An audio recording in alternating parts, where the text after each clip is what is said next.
What's going on, YouTube? Daniel Johnson, aka D Tips. I want to talk about eBay items and selling. The top 5 reasons why your item is not selling. Number 1, your title. Your title is not strong. You're not filling up the box with as many words that you possibly can to describe your item. So therefore, buyers cannot find your item. Your title should be capitalized. Each word in your title should be capitalized. So that way, it looks professional. When you write in all caps, it looks unprofessional. When everything's lowercase, it looks unprofessional. Things not capitalized and it's not in the correct format, it just makes it look, questionable, and it looks kind of shady.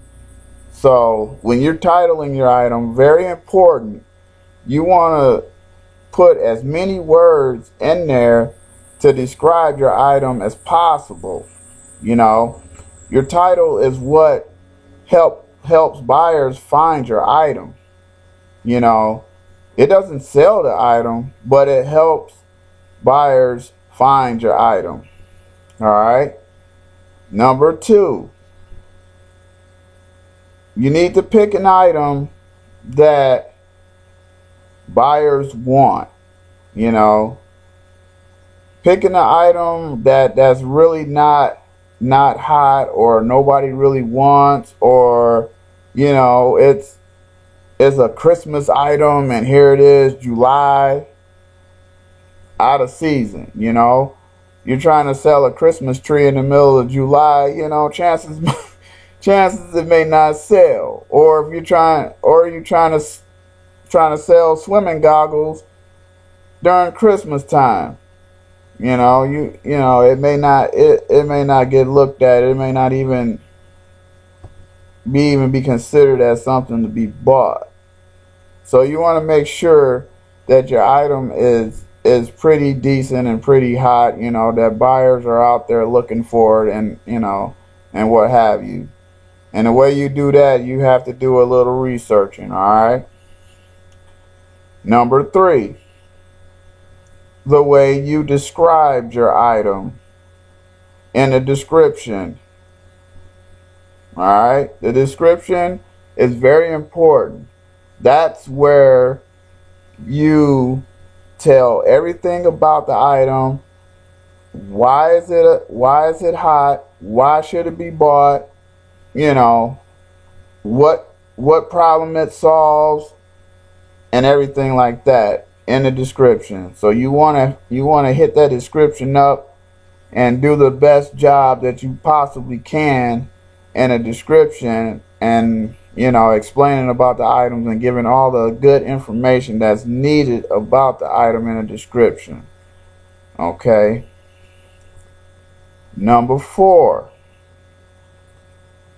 you don't have a return policy, or people can't return the item. People don't generally, like, if you can't return something, that may make a buyer hesitant on buying your item if they can't return it. So you want to have some type of return policy. Generally within 14 days, they can return the item. Now, if it's something that can't be returned, then obviously, it shouldn't be returned. Like, you can't have someone buy some protein powder or something like that's going to be usable, and then have them use it and then them trying to return it. No, nothing like that. But you want to have a return policy to the point where it gives the buyer a little secure feeling that if they get the item, it's something that they thought they wanted but they didn't want, or what have you, then they can return it. Okay. You know, and also, you know, offer global shipping when possible on smaller items that, you know, that's not extremely heavy, that can go global. Let it go global. You know, that also can be another hold back, you know, on your item being sold. And number five is the big one. All right. Pricing the item accordingly. You want to do a research on how much the item is going for. If you want to set the item as a buy it now, you want to set it at a price that is actually going for, and particularly up on the higher end of things, so that way you make a profit and it doesn't, you know, it doesn't look funny. You know, when you're trying to price an item, don't play the pricing game of who's got the lowest item. Don't try to be the cheapest guy on the block or the cheapest girl on the block, or who, you know, whatever. Don't try to be the cheapest, because sometimes actually pricing the item too low can also make it not sell either. Buyers become suspicious that it's some sort of knockoff, or it's fake, or there's something wrong with it, and you're not telling them, and you're pricing it at the lower price, at this extremely low price, you know, too good to be true price. And you know, you price it like that, then that's gonna make it look leery.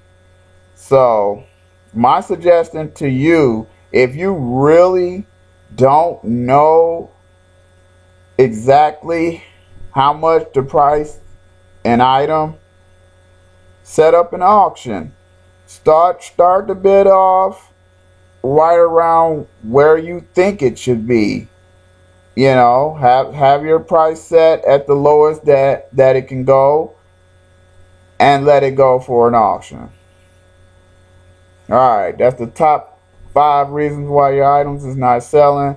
I'm Daniel Johnson, aka D Tips, and I'm gonna get back with y'all. Holla, subscribe, comment. Peace out.